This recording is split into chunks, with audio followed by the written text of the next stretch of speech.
The Pantheon and Cathedral of Santa Maria del Fiore are unique, geometrically complex structures that share similarities but are ultimately individualized to their own purpose. The two structures emanate perplexing structural sequences that sets them apart from other buildings of the time. The Pantheon predates back to the Roman Empire and was viewed as an architectural development. Subsequently, the Cathedral of Santa Maria del Fiore drew elements from the Pantheon to create the dome, coupling them both together architecturally and geometrically.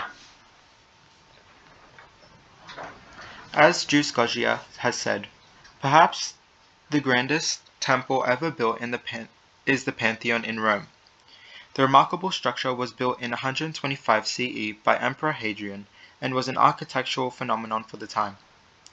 The structure was an important example of Roman architecture as it transformed ideas from Greek architecture to a new age. The structure was an ambitious task for the Romans, as Hadrian had an open oculus located in the central point of the dome, allowing sun and moonlight to pierce through, hitting one of the 28 ribs inside, creating a solarless calendar. This was a new constructional device for the time. Geometry was intertwined within the Pantheon's front facades, utilizing the square and circle as seen in Figure 3. Vitruvius has said, "And just as the human body will give a circle, it will also give a square," linking human anatomy into structure and design, representing a proportional system we know as anthropomorphism.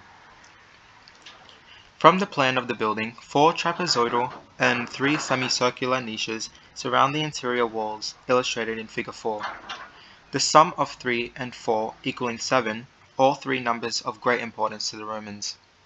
The 3 semicircular niches can be connected to create an equilateral triangle, ultimately giving connotations to totality, the beginning, a middle, and the end.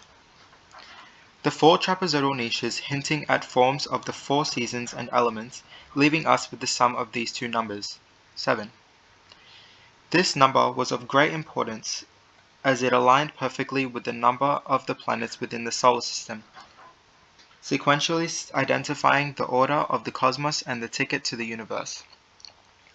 In the final analysis, symmetry and the proportional systems can be seen to be constructed. This is important as it correlates to the importance of the principles of design within architecture. As Margrave says, "Without symmetry and proportion, there can be no principles of design." The Cathedral of Santa Maria del Fiore was built in the idiosyncrasy of Gothic style, utilizing Gothic features. Its plan is constructed in the image of a Latin cross and is accompanied by the largest masonry dome in the world. The cathedral was no easy mission, taking 25 years to complete the building. Subsequently, after its completion, it earned the title of the largest cathedral in Europe, being able to accommodate 30,000 people. The dome was going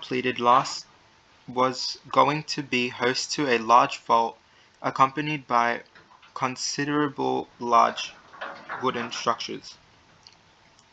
The dome is composed of brick and made into an octagonal geometric shape, featuring a shell formulated on 2 parallel bases.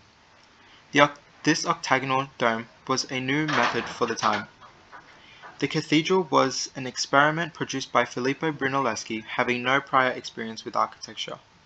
This led Brunelleschi to draw inspiration from the Pantheon's construction. In taking an existing concept and reinterpreting it, the cathedral was able to adopt the sacred number of 7 from the Pantheon and revitalize it into Christian concepts, in addition to revitalize classical ideals.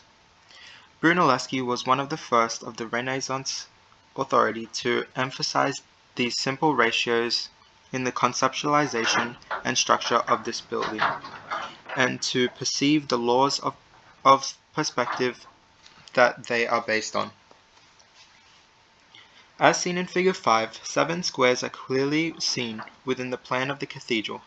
3 squares running along the nave, 2 squares on either side of the transept, and 1 at the apse, and the final one at the center of the cross.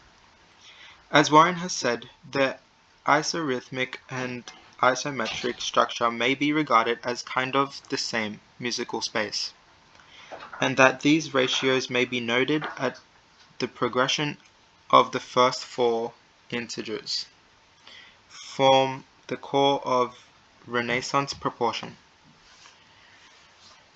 Conclusively, both of the Pantheon and the Cathedral of Santa Maria del Fiore share closely shared geometries and proportional systems, due to the attempt of the revitalization of classical teachings and principles. Both the buildings made a constructional advancement for their eras and challenged the principles done for centuries.